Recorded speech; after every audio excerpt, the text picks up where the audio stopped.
Nezu watched Bakugo stalk through the gates as Uraraka and Asui gathered their things for a patrol night and grabbed his phone, dialing a very specific number.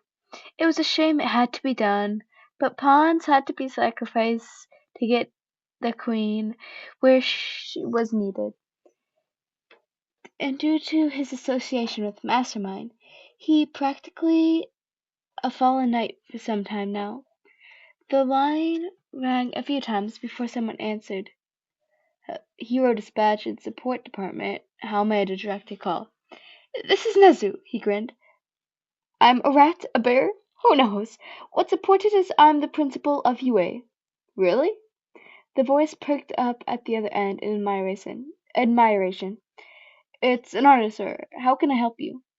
I am actually calling with a request on behalf of one of my students. Nezu watched Uraka say goodbye to her friend. Are there any calls about the Vigilante King tonight?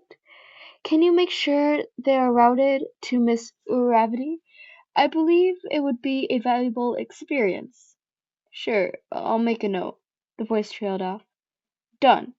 If she's in the area, she should be the one getting the call. It's cool that I got to talk to you.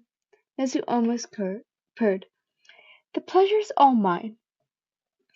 Bakugo had been wandering long when he caught sight of those sorry excuse for blank robbers that had been stealing money from ATMs.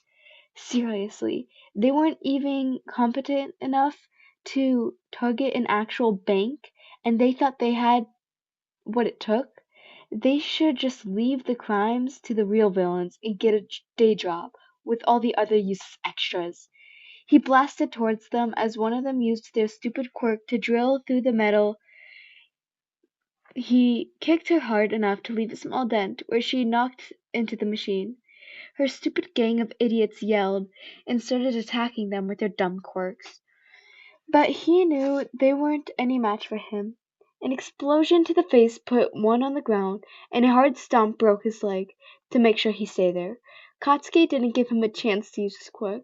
Some kind of lame tentacles on his head? Not that Katsuki cared. It wasn't obvious it was his fault this guy was too weak to put up a real fight. The biggest member of the gang was obviously the muscle. Power threw Katsuki's explosion and tried to get in point-blank range, but Katsuki used an explosion as a smoke screen and jumped back, powering up an AP shot, targeting at the guy's arms and legs. Go ahead and fight now, motherfucker! Katsuki growled. Anyone else? The safe-breaker girl recovered from his kick earlier and ran towards him with a shout, holding her ribs as her hair, apparently drills he saw her using earlier, rotated madly. Yeah, poking his eye out was real creative. He didn't even flinch as he launched a larger than normal explosion, knocking her straight through that wall behind her, and he smirked. So much for those idiots. Seriously, how did Deku get so famous with all his rivals were so pathetic? Akito! The extra he kicked earlier stubbornly dragged himself to his elbows and glared at Katsuki. Not cool, man. For some reason, the way he phrased it made Katsuki tensed up, and all he could see was Kirishima's face as the villain spat out his next insult. Are you really pretending to be a hero? You're not even a man. Katsuki saw red. Dispatch to Uravity. Ochako glanced at Sue, who stared at her patiently as they waited for their orders. Go for Uravity. Vigilante King spotted 2 blocks south of the All Might Museum. Intercepted and apprehended. Ochako nodded sharply. 10 to 4. We're not that far out, Ribbit, Sue croaked. If we get there quick, we might be able to contain injuries. Ochako nodded. I'll cancel gravity and you hop us there. It will be faster than running. Sue held out her hand, and Ochako grabbed it with all 5 fingers, touching her own arm at the same time, revealing the familiar feeling of weightlessness and nausea that always came when she used her quirk on herself. She climbed onto Sue's back, and one hop later they were flying towards the fight. Then they heard explosions. Ochako and Sue exchanged a quick glance, and Sue frowned. Did you see Bakugo before we left? I thought he was asleep. Ochako gripped Sue a little tighter. But you remember what he wanted to do at his original hero name, right? Sue nodded tensely. King Explosion Murder. Katsuki punched and exploded the stupid Kirishima body double in front of him, only mildly extracted when the dumb extra friend tried to stop him, not caring when they gave up and ran for their lives. How dare he? How dare he say Katsuki wasn't manly? How dare he let that stupid pink extra take his place as his fucking best friend? How dare they abandon him like this? The villain held his hands up, and Katsuki was vaguely aware that he was begging him to stop, but hadn't stopped him with Deku, so why should it stop him with anyone else? It felt good, beating the shit out of the stupid extra and getting all that anger and frustration that had been bubbling under the surface. And when had the guys stopped moving? Katsuki's explosion sputtered out as the Rufa sourced. The villain hung limply as Katsuki gripped the front of his shirt, and Katsuki stared at him in shock for a long moment before he took a panic hold at the guy and dropped the guy. His fingers licked with blood as he searched for a pulse. No, Katsuki muttered. No, no, no, no, no, no, no. I didn't mean. You're not allowed to die. You useless piece of shit. Wake the fuck up. He practically dug into the guy's neck, trying to find a heartbeat before he grabbed the idiot by his jacket and shaking him. Wake up! Listen to me! Stop ignoring me! You stupid! Bakugo? Katsuki whirled around to see Roundface and Frogface staring in horror. Not at him, but at the guy he was holding up by the collar, head still lolling from Katsuki shaking him. He glanced towards the body. I can explain. Bakugo, did you just...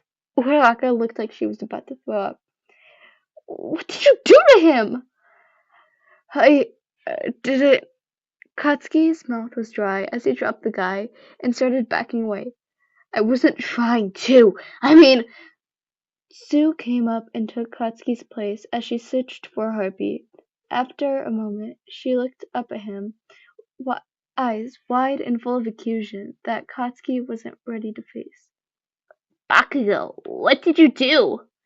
I wasn't trying to, Bakugo said weakly, eyes wide as he stared at the villain, the body. I lost control. Lost control? Uraka looked livid. Lost control? Bakugo, you just killed somebody! I wasn't trying to! Katsuki yelled back. Well, that doesn't matter. He's fucking dead. Uraraka shifted into a fighting stance. King, you are under arrest for murder. Come quietly or I will use force. I didn't mean to kill him. Katsuki repeated like a montage. But one more glance at Uraraka's hard eyes and Sue calling an ambulance was more than enough to realize that it wasn't going to fucking matter. Maybe the panic was making him not think clearly, or maybe he really was a coward and terrified of what would happen if Uraraka got his hands on him and dragged him back to Aizawa. But he did the one thing he could think to do. Katsuki ran. Tanedo Kukada ran towards the sound of explosions, his quirk itching just beneath the skin, as he wondered what the photos of what he was going to get tonight. One of those interns at the paper had called him about disturbance, and he'd barely taken the time to change out of his pajamas before barging at the door and out towards the scene. Police hadn't arrived by the time he reached the All Might Museum. At least one hero had.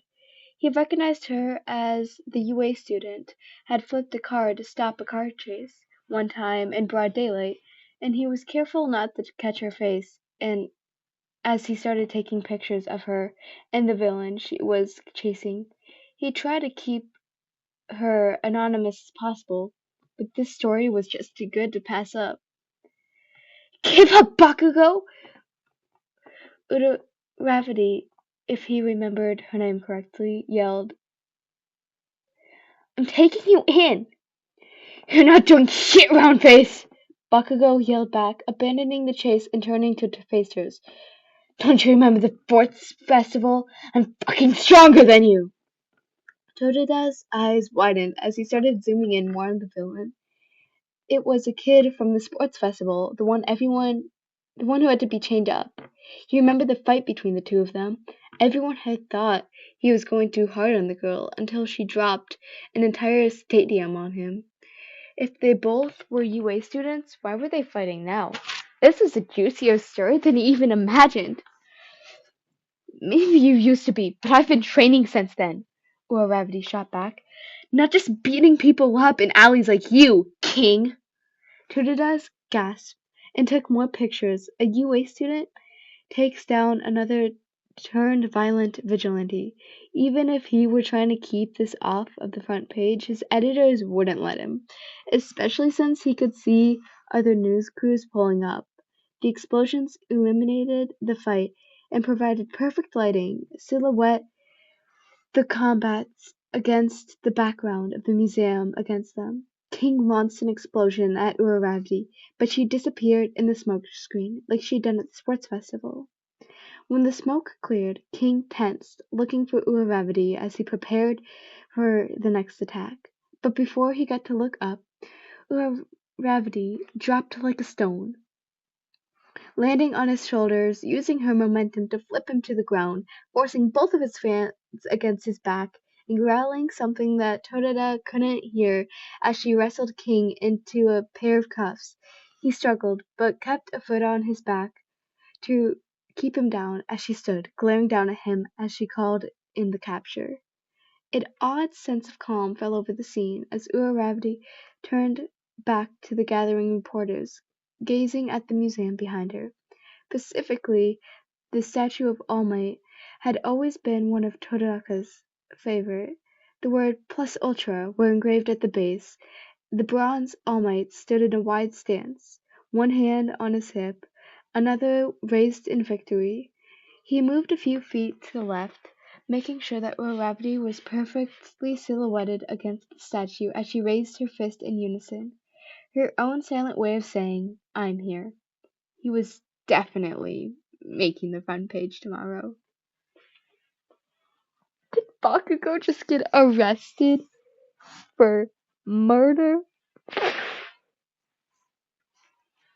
And if I look up, was that Kirishima he just killed? Oh my. Did she? I love this chapter. I hate it though. Like, I love it and I hate it at the same time. You know? But yeah.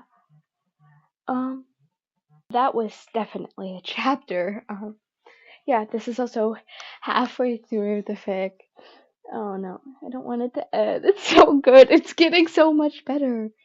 Not like, no, I mean, let me rephrase that. It's getting so much more juicy and good.